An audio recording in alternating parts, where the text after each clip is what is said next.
Hello everyone, welcome to atomic English, the Hindu daily vocab and editorial analysis class में आपका बहुत बहुत स्वागत है। क्लास में हमेशा की तरह आपको देखने को मिलेंगे डेली वोकैब जो कि एडिटोरियल से रहते हैं, एग्जाम ओरिएंटेड वोकैब सेलेक्ट करते हैं और यहाँ पर रखते हैं। देन उसका पार्ट ऑफ स्पीच आइडेंटिफिकेशन देखेंगे। उसके बाद synonyms, एंटोनियम्स, idioms and phrases, phrasal verbs और वन वर्ड सब्स्टिट्यूशन।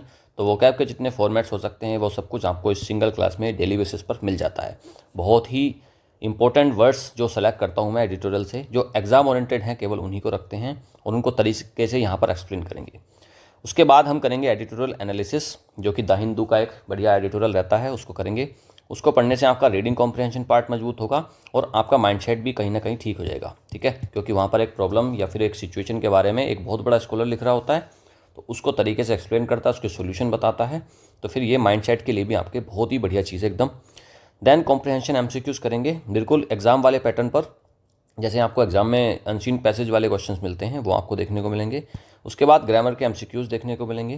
तो ये सब कुछ मिल जाएगा आपको इसके बीच में क्लास के। उसके बाद देखो, ये जो शुरू में मैंने चीज़ें पढ़ाई हैं, antonym, सिनोनियम, idioms and phrases, phrasal verbs और वन वर्ड सब्स्टिट्यूशन, यहाँ पर तरीके से समझाऊंगा तो समझ में तो सब कुछ आएगा, क्रिस्टल क्लियर रहेगा। लेकिन वोकैब की नेचर एक बार में याद नहीं होती है, तो उसके लिए हम कर लेते हैं ट्रिकी एमसीक्यूज के साथ में प्रैक्टिस। जिसके बाद जो कुछ आपने पढ़ा है डेली बेसिस पर वो सब कुछ इसी क्लास में आपको लास्ट तक रट जाएगा। तो क्लास को लास्ट तक देखें और ये ट्रिकी एमसीक्यूज के जब आप प्रैक्टिस करेंगे तो सब कुछ आपको एकदम फिंगर टिप्स पर हो जाएगा आपकी। बेनिफिशरीज कौन है, किन के लिए क्लास बनी है, एसएससी के जितने एस्पिरेंट्स हैं, चाहे वो सीजीएल की तैयारी करते हो, सीपीओ, सीएचएसएल या स्टेनो, या कोई भी और ऐसा एग्ज़ाम है जो कि जिसमें इंग्लिश आती है, उनके सबके लिए बहुत इंपॉर्टेंट है। उसके अलावा बैंक की तैयारी करने वाले बच्चे, रेलवे, टीचिंग, डिफेंस जैसे एनडीए, सीडीएस और सीएपीएफ या यूपीएससी, इन सभी बच्चों के लिए भी बहुत इंपॉर्टेंट क्लास है।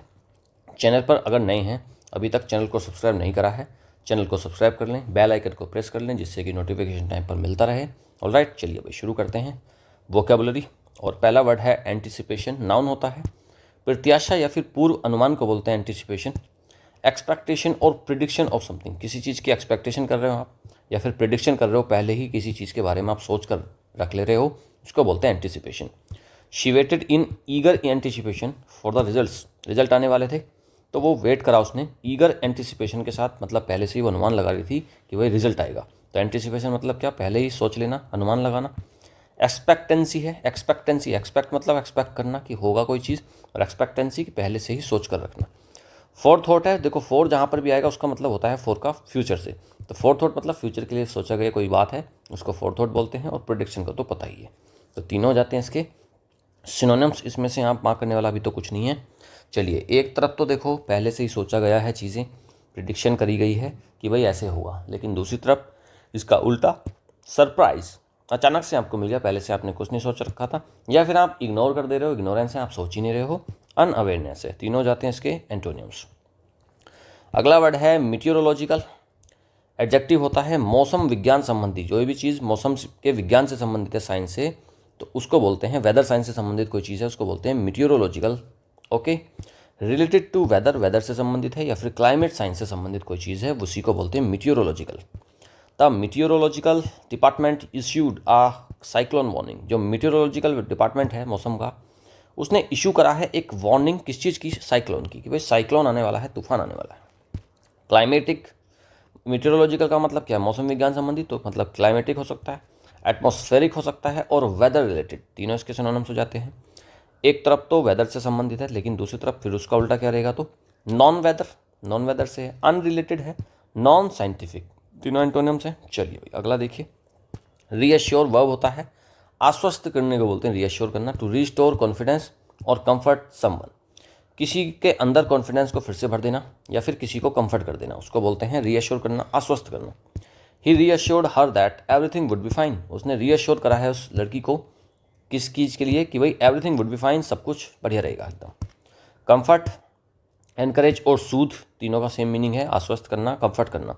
कंफर्ट दे देना, एनकरेज कर देना मतलब प्रोत्साहित कर देना किसी चीज़ के लिए, सूद मतलब शांत कर देना, ठीक है। जब आप आश्वस्त हो जाते हो तभी तो आप शांत हो जाते हो, तो सूद को मार्क करें।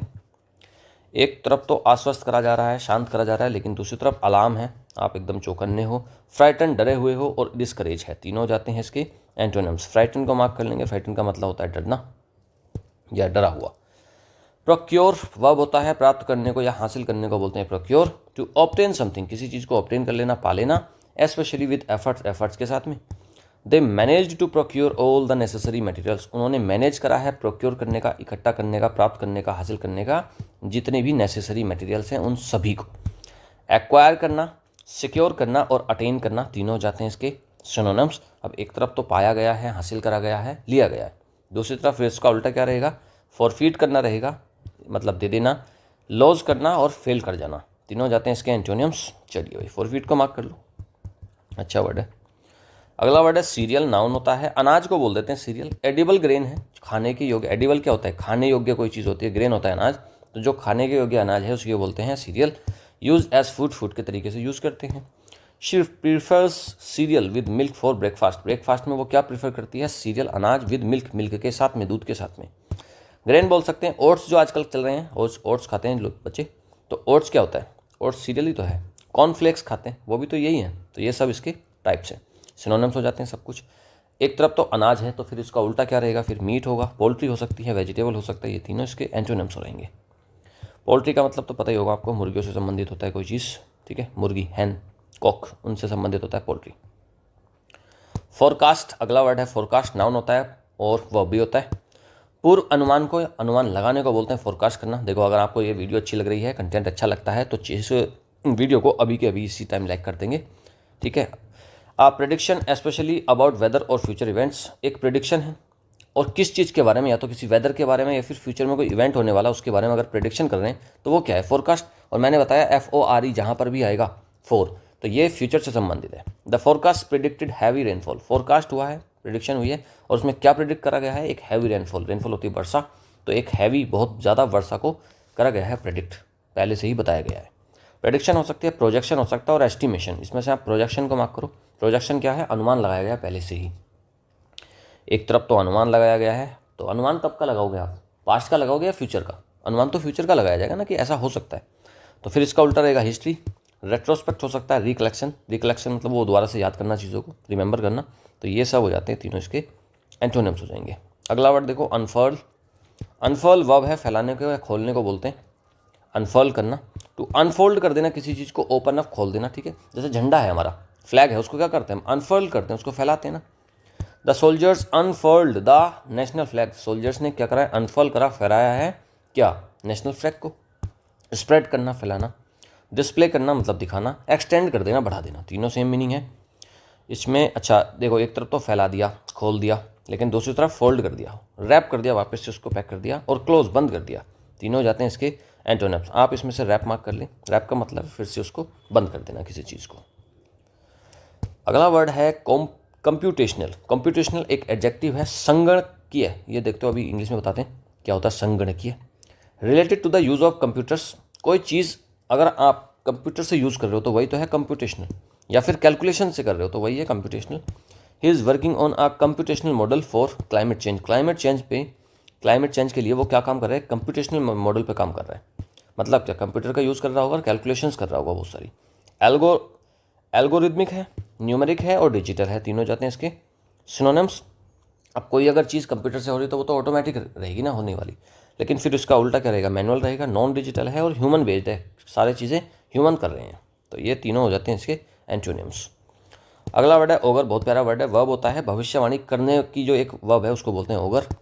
टू प्रेडिक्ट करना, फ्यूचर के बारे में बताना। फोर शैडो करना, फोर मतलब अगेन फिर से देख लो, फ्यूचर के बारे में आ गया, एक गुड या फिर बैड आउटकम के बारे में पहले से ही बता देना, वही होती है ओगर। दिस साइंस ओगर, ये साइन जो है ओगर करते हैं well for the future of the economy, economy के अच्छे होने के लिए फ्यूचर में ओगर करते हैं, साइन देते हैं, मतलब क्या, फ्यूचर बताते हैं। पोर्टेंड करते हैं, प्रेडिक्ट करते हैं, हेराल्ड करते हैं, ठीक है। ये तीनों बहुत प्यारे वर्ड हैं, इसमें से आप प्रेडिक्ट तो आपको चलो अभी पता लग गया होगा, पोर्टेंड को मार्क करो, हेराल्ड को मार्क करो, दोनों बहुत बढ़िया वर्ड हैं, एग्जाम में बहुत बार मिलेंगे। अब एक तरफ तो फ्यूचर की भविष्यवाणी कर दी पहले से ही, लेकिन दूसरी तरफ हिंडर है, बाधा है, ऑब्सक्योर करा जा रहा है, मिसलीड करा जा रहा है, तो तीनों हो गए इसके एंटोनिम्स। कोरेस्पॉन्ड वर्ब है, मेल खाने को बोलते हैं कोरेस्पॉन्ड करना, पत्राचार करने को भी बोलते हैं कोरेस्पॉन्ड। टू मैच और कम्युनिकेट बाय लेटर्स, मैच कर लेना या तो चीज़ों को, तो हो गया कोरेस्पॉन्ड, या फिर कम्युनिकेट करना लेटर्स के थ्रू, उसको बोलते हैं कोरेस्पॉन्ड। His actions do not कोरेस्पॉन्ड with his words, उसके जो एक्शंस हैं ना, उसके जो कर्म हैं, उसके शब्दों से कोरेस्पॉन्ड नहीं होते, मतलब मेल नहीं खाते हैं, तो कोरेस्पॉन्ड का मतलब क्या है, मेल खाना। इसके सिनोनिम देखते हैं भाई। मेल खाना मतलब क्या, मैच करना, अग्री करना और कम्युनिकेट करना, वो पत्राचार वाले संबंधित में। तो तीनों इसके हो जाते हैं एंटोनियम सिनोनिम्स। आप देखो इसके एंटोनिम्स देखते हैं। एक तरफ तो मेल खा रहे हैं तो दूसरी तरफ क्या होगा, फिर डिफर करेंगे, अंतर रहेगा, डिसएग्री कर जाएंगे और कॉन्ट्राडिक्ट रहेगा, विरोधाभास में रहेंगी चीज़ें। कॉन्ट्राडिक्ट को मार्क कर लो, विरोधाभास में कोई चीज़ होती है उसको बोलते हैं कॉन्ट्राडिक्ट। अगला वर्ड है साइम्यूलेट, वर्ब है अनुकरण करने को बोलते हैं साइम्यूलेट। टू इमिटेट और रेप्लिकेट, इमिटेट करना या फिर रेप्लिकेट करना, अनुकरण करना। The flight simulator allows pilot to practice emergency landings. जो फ्लाइट के साइम्यूलेटर्स थे, जो उसको अनुकरण कर रहे थे, जो बता रहे थे, वो अलाउ करते हैं पायलट्स को, दिखा देते हैं, पहले ही दर्शा देते हैं प्रैक्टिस करना कि भाई इमरजेंसी लैंडिंग्स कब करनी है। इमिटेट, मिमिक, मिमिक मतलब रिपीट करना चीज़ों को, रेप्लिकेट करना वही होता है। तीनों इसके सिनोनिम्स हो जाएंगे, तीनों बहुत प्यारे हैं। इमिटेट को मार्क कर लेंगे, मिमिक को भी करेंगे, रेप्लिकेट को भी करेंगे। अब एक तरफ तो सब चीज़ें बताई जा रही हैं पहले से ही, लेकिन दूसरी तरफ डिस्ट्रॉय हो जा रही है, ओरिजिनेट हो रही है और नेग्लेक्ट हो रही है। तीनों जाते हैं इसके एंटोनिम्स। अगला वर्ड है एक्सेंचुएट, 12 नंबर है ये। एक्सेंचुएट वर्ब होती है, जोड़ देने को, उभारने को बोलते हैं एक्सेंचुएट करना। टू एम्फेसाइज करना या फिर हाईलाइट कर देना, वही होता है एक्सेंचुएट करना। हर ड्रेस एक्सेंचुएटेड हर हाइट, उसकी जो ड्रेस थी उससे क्या हो गया, उसकी हाइट एक्सेंचुएट हो गई, बढ़ गई, एम्फेसाइज हो गई, वो साफ नजर आई एकदम। हाईलाइट कर दिया उसने, एम्फेसाइज कर दिया और अंडरस्कोर कर दिया। अंडरस्कोर का मतलब भी होता है हाईलाइट करना, ठीक है। अंडरस्कोर का मतलब ये मत समझ लेना कम करने को बोलते हैं। अंडरस्कोर का मतलब होता है हाईलाइट करना किसी चीज़ को। मार्क करो इसको, अंडरस्कोर को। जोर देना, एक तरफ तो जोर देना उन्हें उभारना, सामने ला रहे हैं, हाईलाइट कर रहे हैं, लेकिन दूसरी तरफ डाउन प्ले कर रहे हैं, उसको कम कर दे रहे हैं, डी एम्फेसाइज कर रहे हैं, कम जोर दे रहे हैं, और म्यूट, शांत कर दे रहे हैं, ठीक है। तीनों हो जाते हैं इसके एंटोनिम्स। अब इडियम्स देखते हैं। मेक और मार, सफलता या फिर विफलता तय करना। टू मेक सक्सेसफुल और रूइन कम्प्लीटली, या तो किसी चीज़ को पूरी तरीके से कामयाब कर देना या फिर बर्बाद कर देना। मेक और मार उसी को बोलते हैं। दिस परफॉर्मेंस विल मेक और मार हिज करियर, इसकी ये जो परफॉर्मेंस है, इससे या तो मेक हो, या तो उसका करियर बन जाएगा, या फिर मार या फिर खत्म हो जाएगा। तो मेक और मार, या तो बन जाएगा या फिर मार, मार का मतलब मार देना, ठीक है। तो वही मान लो इसका मार का मतलब भी। तो मेक और मार, या तो कामयाब हो जाएगी कोई चीज़ या फिर बर्बाद हो जाएगी। Make the best of both the worlds, दोनों पक्षों का लाभ उठाना। To enjoy the advantages of two different things, दो अलग अलग चीज़ों का एडवांटेज लेना, लाभ उठाना, उसको बोलते हैं make the best of both the worlds. With remote work she makes the best of both the worlds, remote work के साथ में उसने करा है दोनों चीज़ों का बहुत बढ़िया तरीके से यूज़। मेकअप वंस माइंड, ये तो सिंपल है, निर्णय लेने को बोलते हैं। अगर आपने अपना मन बना लिया तो मतलब क्या, आपने निर्णय ले लिया, डिसाइड कर लिया। He made up his mind to resign from the job, उसने अपना मन मेड अप देखो सेकंड में आ गया, मेक का सेकंड फॉर्म आ गया मेड, तो मेड अप हिज माइंड मतलब उसने अपना मन बना लिया है रिजाइन करने का जॉब से। रिजाइन मतलब इस्तीफा देना। मैन ऑफ मीन्स, जिसके पास बहुत सारे मीन्स हैं, बहुत सारे संसाधन हैं, उसी को बोलते हैं मीन्स। तो मैन ऑफ मीन्स हो गया धनवान व्यक्ति, एक वेल्दी पर्सन है। He is man of means and own several properties, उसके पास बहुत सारा धन है, वो बहुत वेल्दी है और उसके पास वो ओन करता है, ओनर है किस चीज़ का, बहुत सारी प्रॉपर्टीज़ का। मुकेश अंबानी कौन है, he is a man of means, बहुत ही धनवान व्यक्ति है। फ्रेजल वर्ब्स, पैन आउट सफल होना, टू टर्न आउट वेल, कोई चीज़ कामयाब हो रही है, सक्सेसफुल हो रही है, उसको बोलते हैं pan out. Let's hope this risky plan pans out, hope करते हैं, आओ उम्मीद करते हैं कि ये जो रिस्की प्लान है ये पैन आउट कर जाए, मतलब क्या, सफल हो जाए। पेंस यहाँ पर फर्स्ट उसकी सिंगुलर के लिए लगा दिया कि रिस्की प्लान क्या सिंगुलर है, तो उसके लिए फिर पेन में एस लगा दिया, पेंस, ठीक है। शोर अप, समर्थन देने को, सपोर्ट करने को, मजबूत बनाने को बोलते हैं शोर अप। स्ट्रेंथन करना मतलब मजबूत करना या फिर सपोर्ट करना, जब आप किसी को सपोर्ट कर रहे होते हो तो आप उसको मजबूत कर रहे होते हो। The government is trying to shore up the economy, government क्या कर रही है, इकोनॉमी को शोर अप करने का, मजबूत करने की कोशिश कर रही है। पुट इन प्लेस, लागू करने को बोलते हैं put in place. To implement करना या फिर इस्टेब्लिश करना किसी चीज़ को, वही होता है put in place. New rules have been put in place to reduce pollution, नए रूल्स आए हैं, उन्होंने क्या कर दिया है, पुट इन प्लेस मतलब क्या, मजबूत करा है, इम्प्लीमेंट करा है, लागू करा है क्या चीज़, टू रिड्यूस पोल्यूशन। नए रूल्स को have been put in place, नए रूल्स लागू करे गए हैं रिड्यूस करने के लिए पोल्यूशन को कम करने के लिए नए रूल्स पुट इन प्लेस लागू करे गए हैं। नेक्स्ट, ड्रॉप इन, अचानक आ जाने को बोलते हैं ड्रॉप इन। तो विजिट अनएक्सपेक्टेडली, एक्सपेक्टेशन नहीं थी फिर भी कोई अचानक से विजिट कर गया, आ गया, उसको बोलते हैं drop in. She dropped in unannounced at my place yesterday, मेरे घर पर वह, माई प्लेस का मतलब क्या, मेरा घर। तो शी ड्रॉप्ड इन अनअनाउंस्ड, वो बिना किसी बताए मेरे घर पर ड्रॉप इन हुई, प्रकट हुई, अचानक से विजिट करा उसने मेरे घर पर। ओके, वन वर्ड सब्स्टिट्यूशंस देखते हैं। और अगर वीडियो आपको अच्छी लग रही है, अभी तक लाइक नहीं करा तो प्यारे बच्चों अभी इसी टाइम इसको लाइक करेंगे। पहला आज का वन वर्ड सब्स्टिट्यूशन है कॉन्फ्लैग्रेशन। भीषण अग्निकांड को बोलते हैं कॉन्फ्लैग्रेशन। एक लार्ज डिस्ट्रक्टिव फायर है, एक ऐसी फायर है बहुत ही बड़ी लेवल पर कि वो बहुत तबाही मचाएगी, उसको बोलते हैं कॉन्फ्लैग्रेशन। अ मैसिव, मैसिव अगेन देखो ह्यूज को बोलते हैं बहुत बड़े को मैसिव। कॉन्फ्लैग्रेशन आग है। डिस्ट्रॉयड द ओल्ड टाउन, एक बहुत बड़ी कॉन्फ्लैग्रेशन था तो उसने क्या कर दिया, डिस्ट्रॉय कर दिया एक बहुत टाउन को, ओल्ड टाउन था उसको डिस्ट्रॉय कर दिया। वैसे कॉन्फ्लैग्रेशन तो अपने आप में ही बहुत बड़ा आग को बोलते हैं, तो फिर ये मैसिव लगाना यहाँ पर ठीक नहीं है। अ कॉन्फ्लैग्रेशन डिस्ट्रॉय द ओल्ड टाउन, तो इसमें मैसिव तो सुपरफ्लुअस लग रहा है मुझे, तो इसको काट दो। कॉन्ग्रुएंट, मेल खाने वाला। इन अग्रीमेंट और हारमनी, कोई चीज़ बहुत ही कॉन्ग्रुएंट है, मेल खाने वाली है, अग्रीमेंट में है, करस्पॉन्ड करती है, तो वही होती है मेल खाने वाला congruent. His actions are congruent with his beliefs, उसके जो एक्शंस है, उसके जो कर्म हैं, उसके बिलीव्स के साथ में कॉन्ग्रुएंट है, मेल खाते हैं। ठीक है, मेल खाते हैं, तो ये हो गया कॉन्ग्रुएंट मतलब मेल खाने वाला। अगला वर्ड है कॉन्स्क्रिप्शन। कॉन्स्क्रिप्शन अनिवार्य सैन्य भर्ती होती है, compulsory enlistment for state service specially military.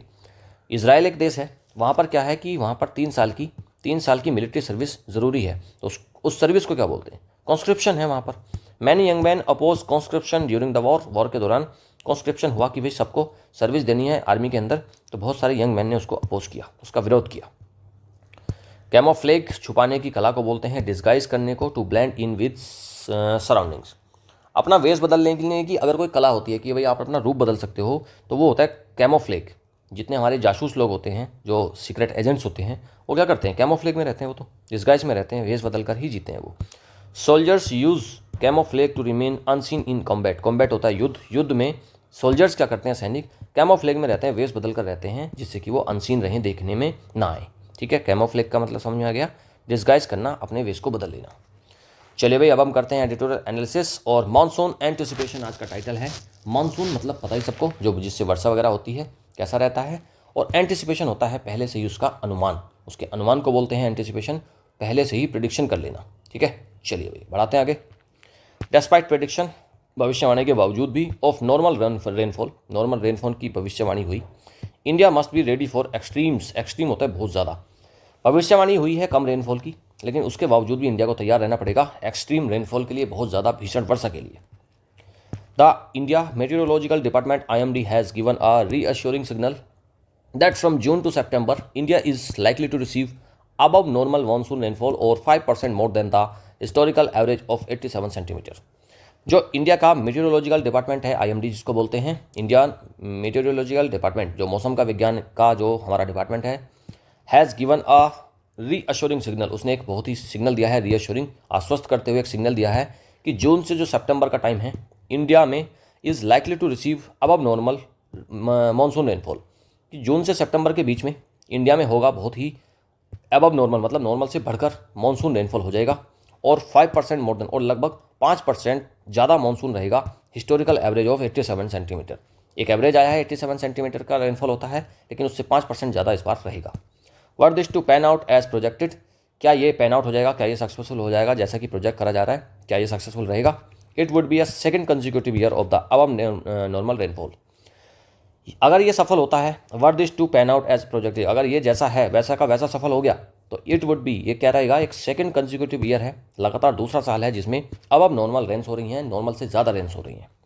Last year, पिछले साल, India received 8% more monsoon rain than what is typical from June to September. Last year, पिछले साल क्या हुआ, इंडिया में रिसीव हुई है 8% ज़्यादा मानसून रेन हुई है last year than what is typical from, क्योंकि जून से सितंबर के बीच में जितनी रेनफॉल होती है उससे 8% ज़्यादा लास्ट ईयर में हुई थी।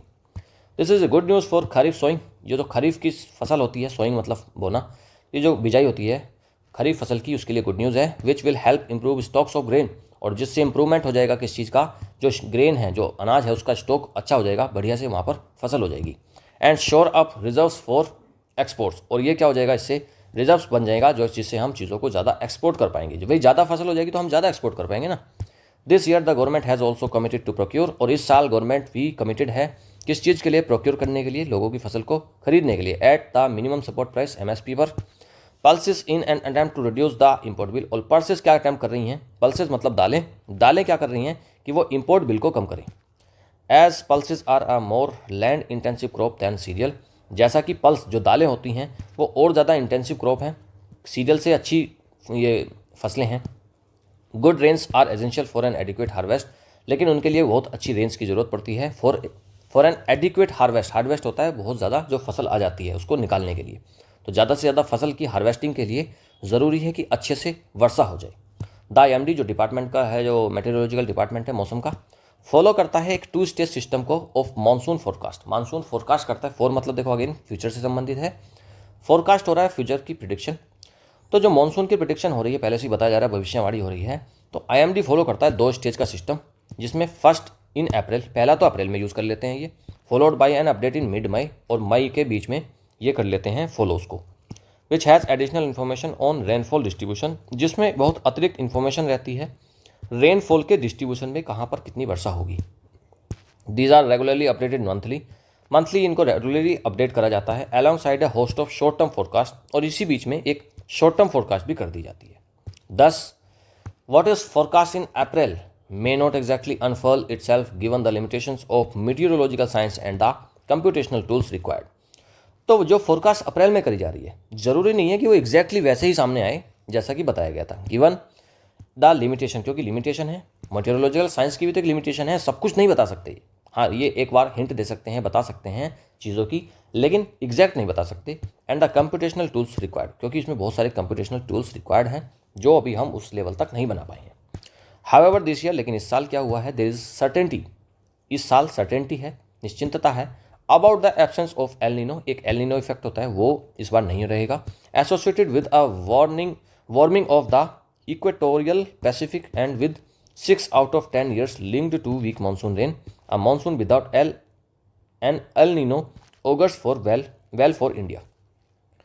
हाउएवर दिस ईयर, इस साल क्या है, एक सर्टेनिटी है about the absence of El Nino नहीं रहेगा, associated with warming of the equatorial Pacific, जो ओशन है वो थोड़ा सा गर्म रहेगा, विथ 6 out of 10 years, 10 में से 6 साल की बात, linked to weak monsoon rain, जिससे कि 10 में से 6 साल कम मानसून रही है।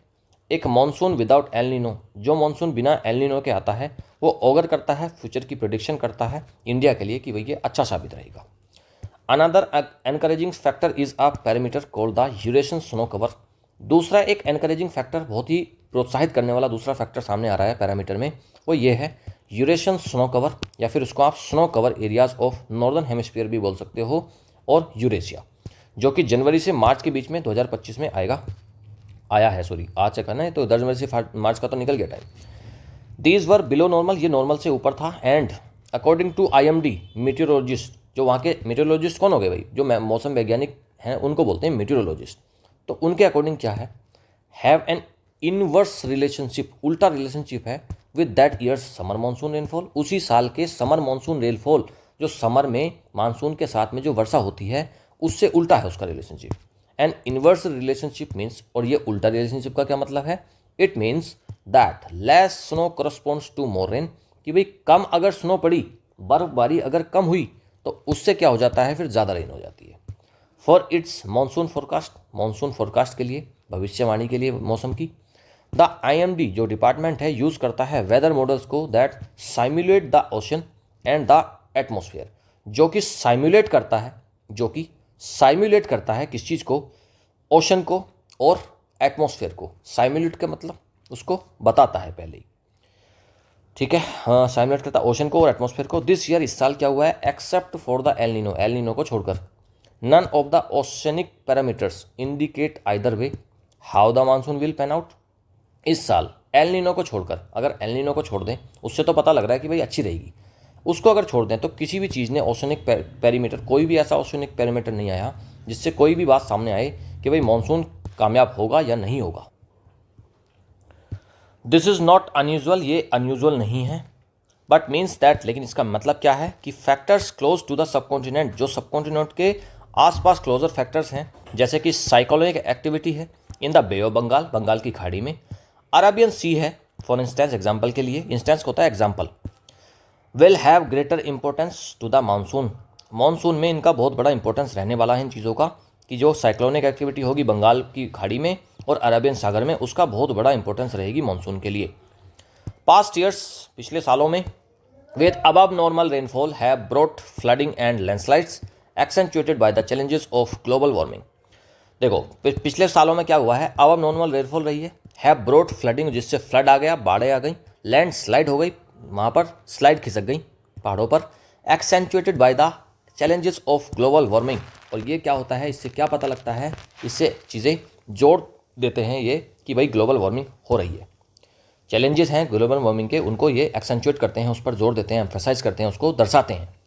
Kerala Wayanad disaster in July last year Wayanad में एक केरल के वेनाड में एक डिजास्टर आया था जिसमें किल कर दिए 200 पीपल, 200 पीपल, 200 लोगों की जान चली गई, and displace several times that number, और इस 200 से कई गुना नंबर वहाँ पर डिस्प्लेस हो गया, बहुत सारे लोग, हज़ारों लोग वहाँ से डिस्प्लेस हो गए, मतलब अपनी जगह को छोड़कर चले गए। इट्स जस्ट वन इंस्टेंस, ये तो केवल एक एग्जाम्पल है, एक इंस्टांस है बस। Therefore, positive news on the monsoon front should not distract the focus of the center and the states from putting in place adequate infrastructure to minimize damage and the loss of lives। अब देखो ये last में कितना प्यारा suggestion दिया है इसने, editor ने, कि भाई पॉजिटिव न्यूज़ तो है मानसून के बारे में कि भाई मानसून अच्छा रहेगा, काफ़ी वर्षा हो जाएगी, लेकिन अगर आप मानसून फ्रंट पर केवल पॉजिटिव न्यूज़ है तो ये आपको डिस्ट्रैक्ट नहीं करना चाहिए।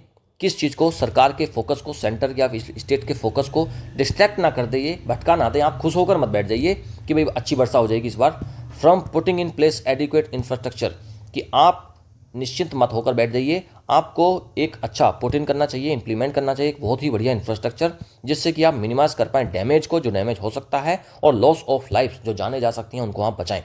तो कितना प्यारा इसमें सजेशन दिया गया लास्ट में। यही तो खासियत है यार ये एडिटोरियल की, इसलिए मुझे अच्छा लगता है। ये एक सिचुएशन बताएगा और उसकी इतनी बेहतरीन अप्रोच बताता है, उसके बेहतरीन सोल्यूशन बताता है कि आप उसको तरीके से टैकल कर सकते हो। तो जब आप इसको पढ़ते हो ना डेली बेसिस पर, जब आप एडिटोरियल पढ़ते हो, तो आपकी जो लाइफ की समस्याएं हैं वो आपको साफ तौर से दिखना शुरू हो जाती हैं, और फिर आप उसका अच्छे से सोल्यूशन खुद से ढूंढ पाते हो, आपका पूरा माइंडसेट बदल जाता है इसको पढ़ने से।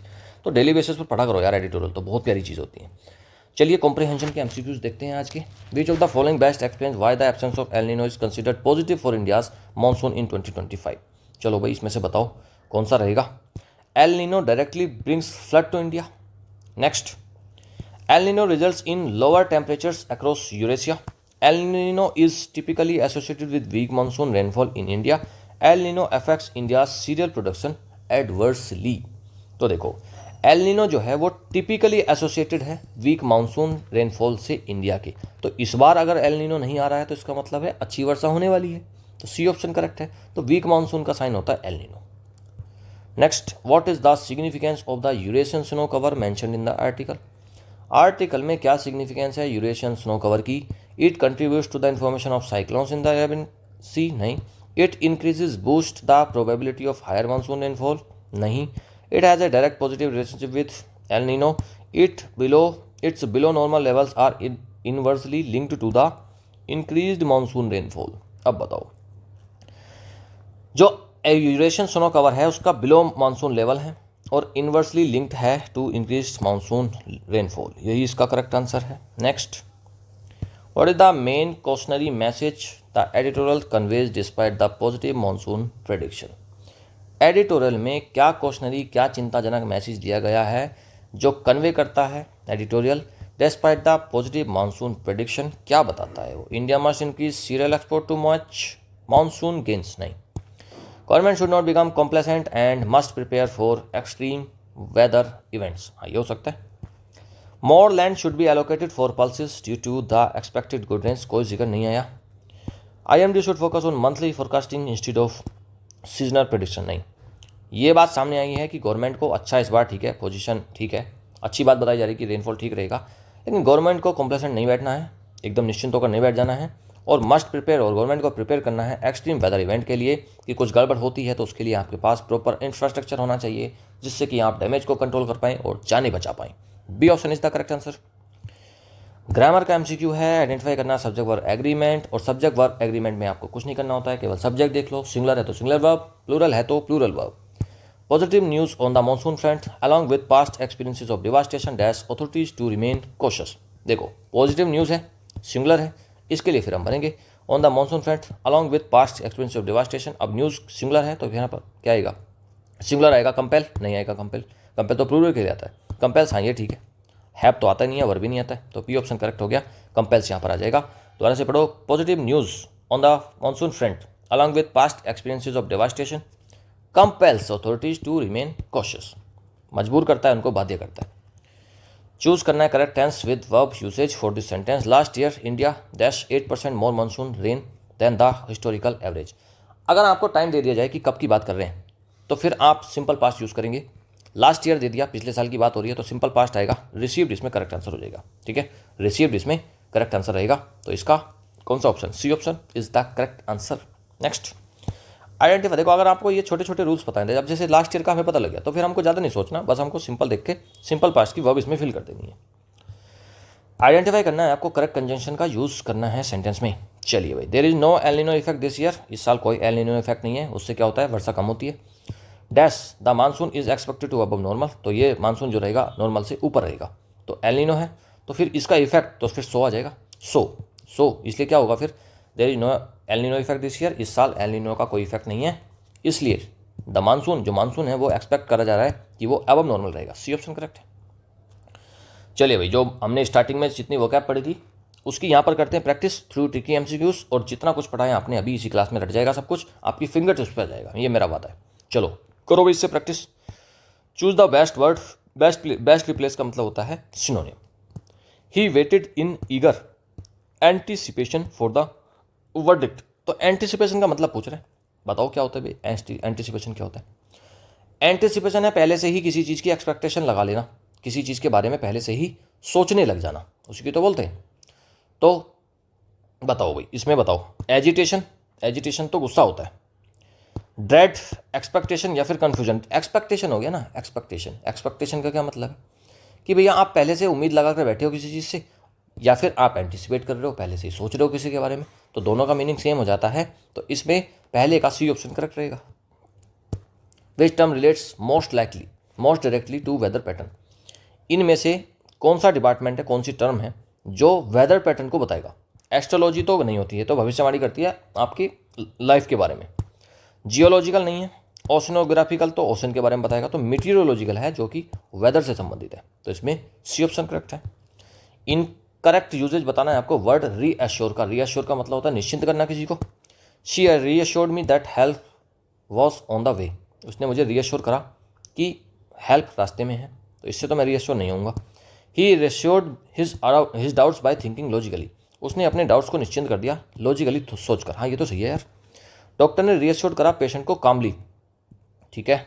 और अच्छा ठीक है, इसमें इनकरेक्ट देखो, इनकरेक्ट मैं कह रहा है यार, सारे आंसर कैसे करेक्ट होते हैं, इसमें चाहिए incorrect usage.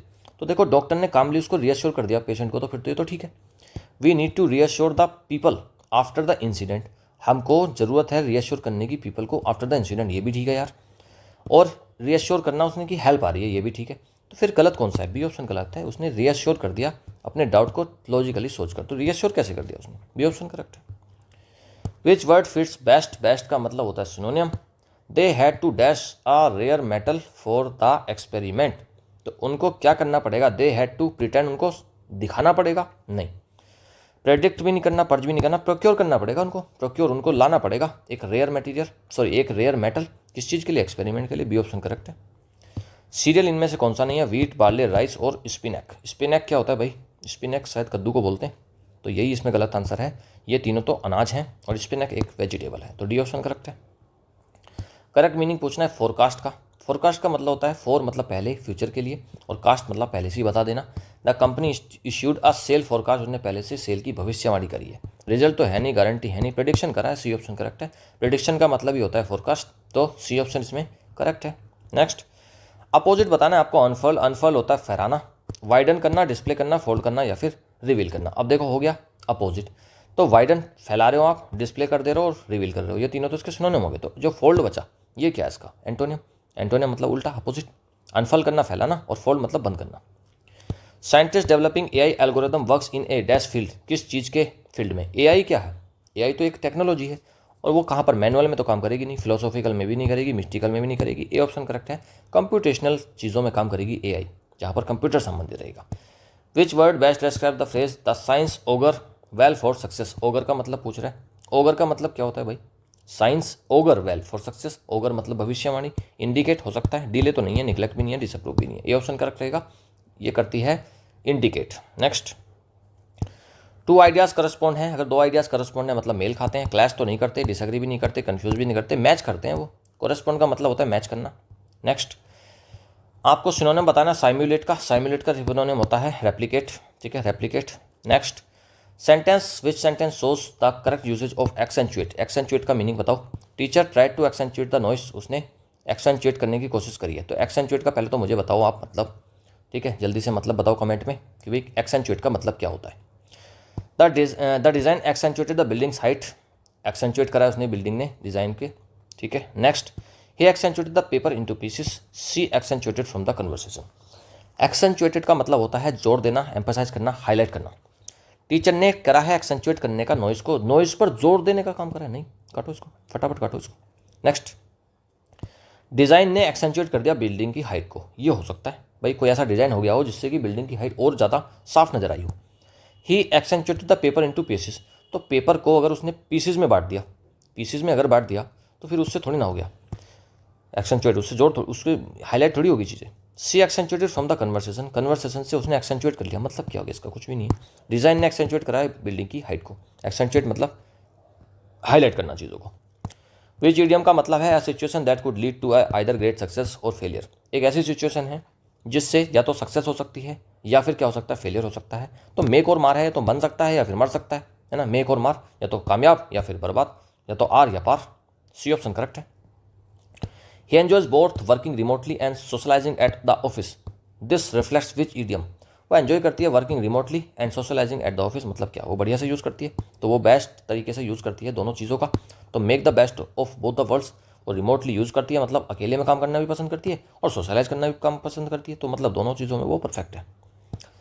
To make up one's mind is to, अगर आप अपना मन बना लेते हो तो उसका मतलब क्या है, आप क्या करते हो, डिसाइड कर लेते हो किसी चीज़ को, आप डिसाइड कर लेते हो, सी ऑप्शन करेक्ट रहेगा, decide something. A man of means, कोई व्यक्ति के पास बहुत सारी मीन्स है, ए मैन ऑफ मीन्स है मतलब क्या, बहुत ज़्यादा धनी है। वर्क मल्टीपल जॉब नहीं करता, लीड करता है सिंपल नहीं करता, पजेस करता सिग्निफिकेंट वेल्थ को, यही है, बहुत सारी उसके पास संपत्ति है, वेल्थ है, सी ऑप्शन करेक्ट है। एक risky plan idea, if A risky idea pans out, अगर कोई रिस्की आइडिया पैन आउट करता है मतलब क्या, कामयाब होता है, C option correct, sorry B option correct है, सक्सीड करता है वो। पैन आउट का मीनिंग ही होता है सक्सीड करना।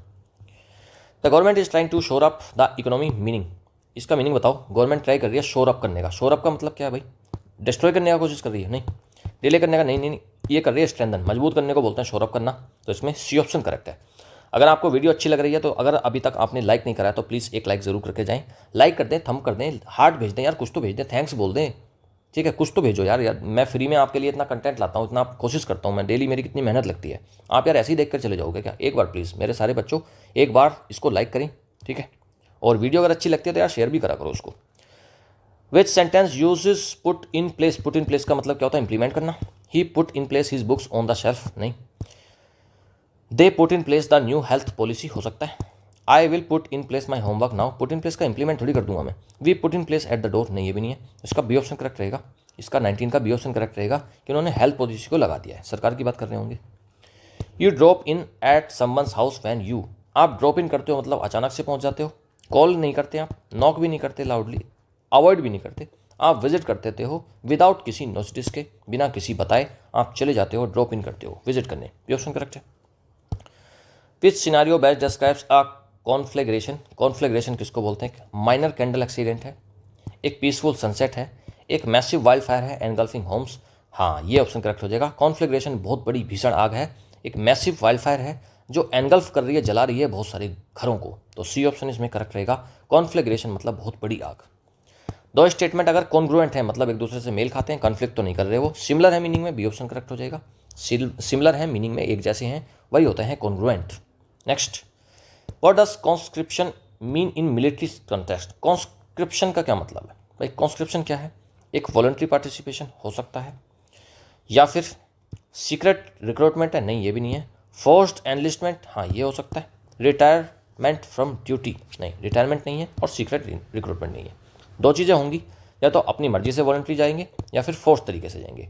तो जो कॉन्स्क्रिप्शन होता है ना वो फोर्स तरीके से होता है, कंपलसरी होता है कि करना ही करना है, मर्जी नहीं है उसमें, तो सी ऑप्शन इसमें करेक्ट है। इजराइल देश है, वहाँ पर 3 साल सेना में काम करना ही करना है, वहाँ पर किसी की मर्जी नहीं चलती है, सभी को करना है, हर नागरिक पर, चाहे वो लड़का हो लड़की हो कोई भी हो, उन सभी को एक 3 साल का मिनिमम पीरियड सर्विस आर्मी को देना ही देना है, उसी को बोलते हैं conscription. Soldiers work camouflage too, soldiers wear मतलब पहनते हैं, कैमोफ्लैग मतलब वेश बदलने को बोलते हैं कैमोफ्लैग। शो देयर रैंक्स, नहीं शो नहीं करते। इंटीमिडेट एनिमीज को धमकाते हैं, नहीं। ब्लेंड इनटू सराउंडिंग्स या फिर लुक्स फैशनेबल, नहीं। ब्लेंड इनटू सराउंडिंग्स मतलब जो आसपास की उनकी जो एरिया होता है, जैसे झाड़ फूस है, ठीक है, झाड़ियाँ हैं, तो फिर वो झाड़ियों जैसा ही चीज़ें अपने ऊपर पहन लेंगे, तो वो होता है मतलब ब्लेंड इनटू, उनके जैसे ही दिखेंगे, सराउंडिंग्स के जैसा ही दिखाई देंगे वो। तो इसमें सी ऑप्शन करेक्ट है, ठीक है। आज के क्वेश्चन ये कंप्लीट हो गए सब कुछ। ये आज के वर्ड्स हैं, टुडेज वर्ड्स, इनको आप पढ़ो, ठीक है, सारों को पढ़ो और सबको एक बार पढ़ लो, एक बार फिर कमेंट में लिखना, फिर इनका मीनिंग लिखना, चाहे आप गूगल से भी लिखोगे तब भी आप लर्निंग कर रहे हो। जब आप इनको पढ़ोगे आपका स्पेलिंग मिस्टेक्स वाला पार्ट खत्म हो जाएगा, वो मजबूत हो जाएगा। उसके बाद जब आप इनको लिखेंगे और पढ़ेंगे तब आप लर्निंग प्रोसेस में हो, आपको ये याद हो जाएंगे। और अगर कोई दूसरा व्यक्ति भी अगर आपकी इनको पढ़ेगा, कमेंट्स को पढ़ेगा, तो उसकी भी हेल्प हो जाएगी। तो आप हेल्प भी कर रहे हो और खुद की भी हेल्प कर रहे हो, दूसरों की भी कर रहे हो। Anticipation, meteorological, reassure, procure, cereal, forecast, unfold, computational, augur, correspond, simulate और एक्सेंचुएट, ये आज के वर्ड्स हैं, ठीक है, 12 के आसपास वर्ड्स हैं। नीचे आंसर की दी गई है, PDF डाउनलोड करेंगे टेलीग्राम से, वहाँ से सब कुछ पढ़ेंगे स्टार्टिंग से, जितने मैंने शुरू में antonyms, synonyms, one word substitution जो कुछ पढ़ाया सब कुछ पढ़ेंगे। नीचे एडिटोरियल लिखा है, एडिटोरियल को खुद से अपने आप से प्रैक्टिस करेंगे उसको ट्रांसलेट करने की। देन उसके नीचे क्वेश्चन है उसके कॉम्प्रिहेंशन के और ग्रामर के, उनको अटेम्प्ट करेंगे। नीचे ये जो वोकैब वाले 24 के आसपास क्वेश्चन है, 24 में से अगर आप 15 अगर आप सिक्योर करके बहुत अच्छी बात है, और अगर 20 आप सिक्योर करके तो भाई बहुत बढ़िया तैयारी चल रही है, इसी साल सिलेक्शन हो जाएगा आपका। आप तैयारी में लगातार बने रहिए। वीडियो अगर अच्छी लगी है लाइक करके जाएंगे, शेयर करेंगे ज़्यादा से ज़्यादा, और कमेंट में बताएंगे चीज़ों को कैसा चल रहा है, ठीक है। कुछ फीडबैक है आपकी क्लास में, आप कुछ और ऐड कराना चाहते हैं तो वो वेलकम है आपकी फीडबैक। और अगर अच्छा सब कुछ लग रहा है तो इसको शेयर ज़रूर कर देंगे। चलिए बच्चों, आप तैयारी करते रहिए, मुझे पूरी उम्मीद है आपकी मेहनत बहुत जल्दी रंग लाने वाली है। Thank you, have a nice day, good bye.